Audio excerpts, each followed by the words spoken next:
Sébastien Bosquet pour le Déclic Magazine.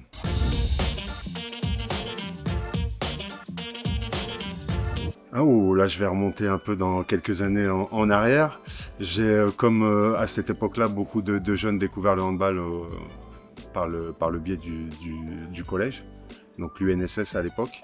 Et très rapidement, on m'a dit, vu ton profil assez grand, gaucher, ça serait bien que tu puisses t'inscrire dans le club qui était Dunkerque, club dans lequel je suis originaire. Et puis derrière, rapidement, j'ai pu donc m'inscrire dans ce club et monter très rapidement les échelons. Mais à la base, quand j'ai 14-15 ans, je ne sais pas que ça peut être un métier et que ça allait devenir le mien.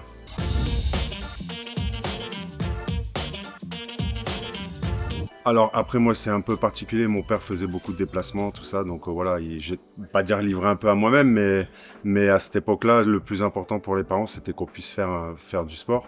Aujourd'hui également, j'ai une fille de 20 ans qui fait aussi pas mal de sport. Donc non, pas surpris, ils m'ont laissé un peu faire, et puis après ils ont été aussi agréablement surpris de la rapidité à devenir joueur professionnel, puisque j'ai signé à l'âge de 17 ans et demi.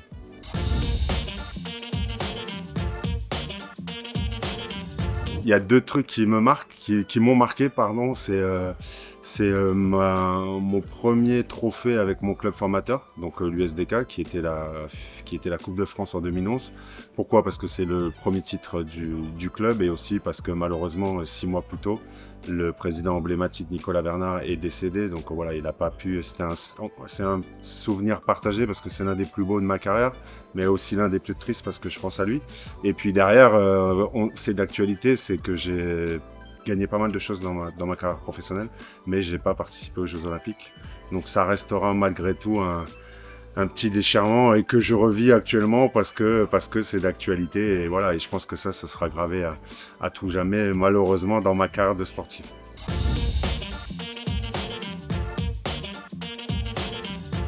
J'ai commencé en 2004. J'avais l'a priori d'un peu, quand 2004, ça remonte à 20 ans, hein. Donc j'avais 20 ans de moins, une vingtaine d'années. C'est vrai que deux, trois joueurs ont commencé à me dire viens jouer. Non, c'est un sport de riches, c'est un sport pour les vieux. Voilà, ce qu'on peut entendre aujourd'hui, et même si ça change pas mal les mentalités. Et finalement, comme tous ceux qui y goûtent, c'est soit ça devient une drogue, soit on déteste. Bon, moi je suis devenu drogué, sauf que j'étais encore assez jeune au niveau du handball, donc j'ai préféré quand même privilégier ma carrière de sportif de haut niveau, qui est pas trop en adéquation avec le golf. Et là, depuis que j'ai arrêté le sport de haut niveau, j'ai un peu plus de temps, et puis ça me permet je pense que on se retrouve à l'extérieur, il y a ce côté compétition qu'on retrouve aussi, et ce côté un petit peu sadique, parce que le golf, le handball que nous on essaie de maîtriser et qu'on maîtrise pas, c'est un peu la même chose au golf, c'est-à-dire qu'on peut faire un super coup, deux super coups, et d'un coup être catastrophique. Donc on a un petit peu ce côté-là nature, sadique, voilà, qui fait qu'on aime, et aussi à l'image d'aujourd'hui et de l'événement, c'est partager et rencontrer des gens et des régions très agréables.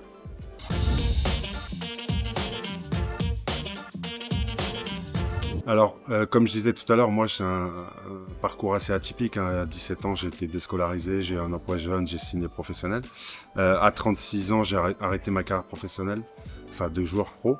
Je suis retourné sur les bancs de l'école, j'ai un DES GEPS, donc l'ancien BE2. J'ai, avec mon épouse, depuis 7 ans, racheté une société sur le Dunkerquois, distributeur sportif, Défi Sport ça s'appelle. Donc on habille les clubs, les collectivités, objets publicitaires, ateliers de marquage. Et puis après, quelques petits projets dans l'immobilier. Donc voilà, on s'ennuie pas.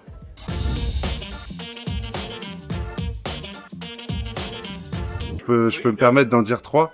Il y a Thierry, parce que bon, on est dans sa magnifique région, donc Thierry Omeyer, je suis obligé de le dire. Pourquoi? Parce c'est l'exigence à l'extrême, c'est-à-dire que même aujourd'hui, voilà, quand il joue au golf, quand il fait un jeu de petits chevaux, il a toujours envie de gagner, et je pense qu'il s'il a joué jusqu'à 42 ans, c'est vraiment cette exigence, et ce qui a amené aussi que le handball français a d'aussi belles médailles. Je pense qu'il aurait eu des médailles peut-être moins dorées si Thierry n'avait pas été là, donc je vais dire Thierry.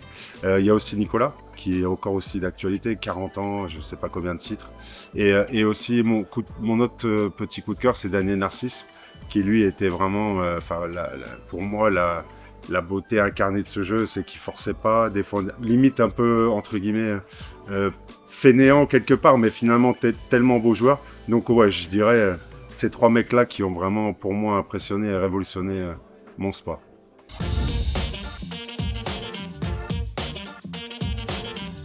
J'avais créé une académie justement par rapport un peu à mon projet scolaire. Ça veut dire que ça s'appelait La Tête et le Hand. C'était de permettre à des gamins qui étaient en difficulté scolaire, sociale ou bien sous tout rapport de pouvoir, grâce aux valeurs du sport de haut niveau, de pouvoir trouver leur voie.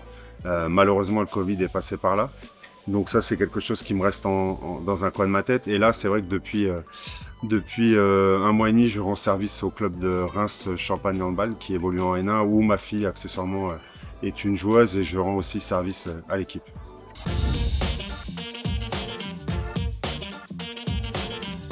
J'aime beaucoup la musique, voyager, enfin voilà, les gens, tout simplement. Je pense qu'encore une fois, on est d'actualité. Je pense qu'il faut qu'on arrive à s'apprécier les uns les autres, peu importe nos origines, peu importe notre provenance, peu importe notre parcours de vie. Je pense que c'est vraiment d'actualité et ça ferait du bien à tout le monde et ça vaut pas grand-chose finalement.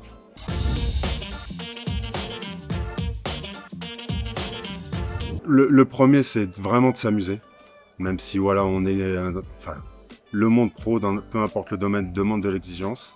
Il y a des contraintes, mais vraiment que le plaisir reste au-dessus de tout ça. De ne pas oublier sa reconversion très tôt. Je pense que ça, c'est très important dans un sport comme le nôtre, où à part quelques-uns qui peuvent vivre de leur rente et encore, il faut voir comment ils ont géré. Mais je pense que au-delà de l'aspect financier, je pense que c'est très important rapidement de pouvoir avoir aussi sortir de ce côté où on reste joueur professionnel sur une formation, sur une société, sur un projet, peu importe. Je pense que il sera d'autant plus meilleur. Et encore une fois, jouer, parce que ça reste un jeu, s'amuser. Et voilà, encore une fois, je vais reprendre Nicolas Karabatic, quand je vois qu'il a 40 ans et tout ce qu'il a gagné, bien sûr qu'il a encore de l'ambition, mais c'est un jeu et il a encore envie de jouer, quoi, finalement.